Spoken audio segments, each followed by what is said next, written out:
Good morning, good afternoon, or good evening, depending upon the time. You may be watching this video. Ladies and gentlemen, boys and girls, what's going on? It is the host of Austin Off Script, Austin Julio Broad, otherwise known on these streets as Dr. Julio. And remember, it's just a nickname, folks. Relax. I was listening to a great video yesterday, folks. It was Denzel Washington. He was receiving an award. And it was a famous YouTube video that was going around, and he said something like this that really struck out with me. And I wanted to share this and a couple other thoughts with you. How many of you have a goal that you want to accomplish? How many of you have a task before yourself that you want to complete? It isn't easy to achieve greatness. It isn't easy to become legendary. To become legendary, to become the GOAT, like a Michael Jordan, like a LeBron James, like a Kobe Bryant. Even though LeBron James in my book will never belong in the GOAT conversation. That's a whole other video. I got that coming because y'all, I know I'm going to talk sports at some point. I need to end up on Undisputed. But to really have a conversation about greatness, you got to understand that it's not easy. Denzel Washington, when he was receiving an award, he said, if it were easy, there'd be no Octavia Spencer. If it were easy, there'd be no William McKinley Henderson, no Sidney Poitier. If it were easy, there'd be no Viola Davis. But not only that, if it were easy, there'd be no Taraji Henson.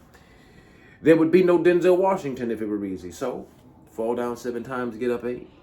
Without commitment, you will never start. But more importantly, without consistency, you will never finish.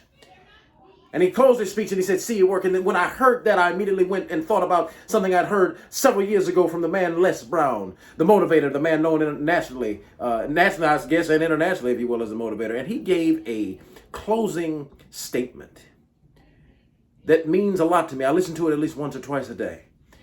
And I know I haven't been one of the most prolific, having been one of the most prolific speakers that I've ever heard. Les Brown, I haven't heard anything yet that ever surpassed him, right, in this regard. He said, if you want a thing bad enough to go out and fight for it, to work day and night for it, to give up your time, your peace, and your sleep for it, if all that you dream and scheme is about it, and life seems useless and worthless without it, and if you're glad to sweat for it and fret for it and plan for it, and lose all your terror of the opposition for it, and if you'll simply go after those things that you want with all of your capacity, strength and sagacity, faith, hope, and confidence, and stern pertinacity, if neither cold poverty, famish or go, sickness or pain, or burning brain can keep you away from the thing that you want, if dogged and grim you beseech and beset it, with the help of the Lord God Almighty, you'll get it. That, to me, is all you got to do. Every day that you have a goal, every day that you want to do something, like my goal is to be one of the greatest people, one of the greatest speakers in the world that I can be.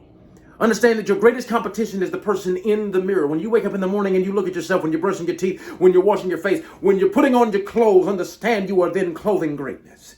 Ladies and gentlemen, at some point in your life, you got to understand that it is time for you to accept responsibility for where you are. Let no system that is in place or not in place, let no idea, thought or unthought, let no man or woman stop you from accomplishing the goal, the task that the Almighty has put into your heart to accomplish. I remember when King David wanted to build a temple, and the Lord said it was well that it was within thine heart. And he said, I bless you, David.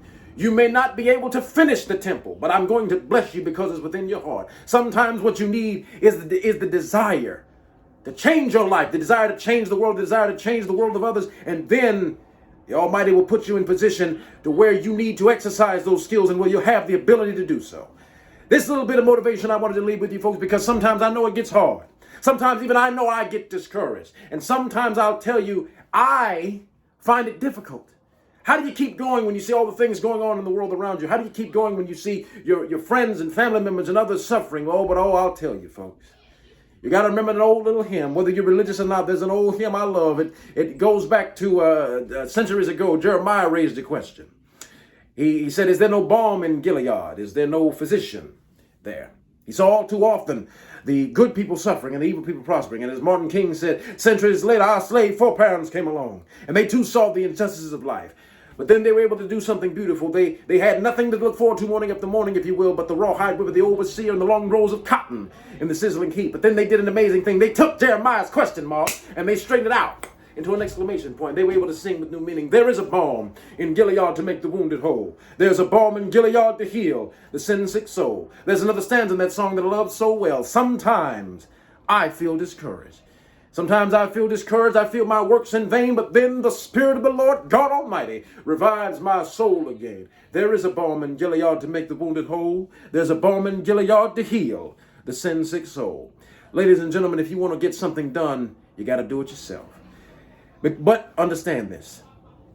You will never get anywhere. You will never accomplish any goal without the help of others. You can't even wake up and leave your house in the morning without being dependent on more than half of the world. When you wake up and you go to the bathroom, you reach over for a bar of soap that's handed to you by somebody who could be a Frenchman.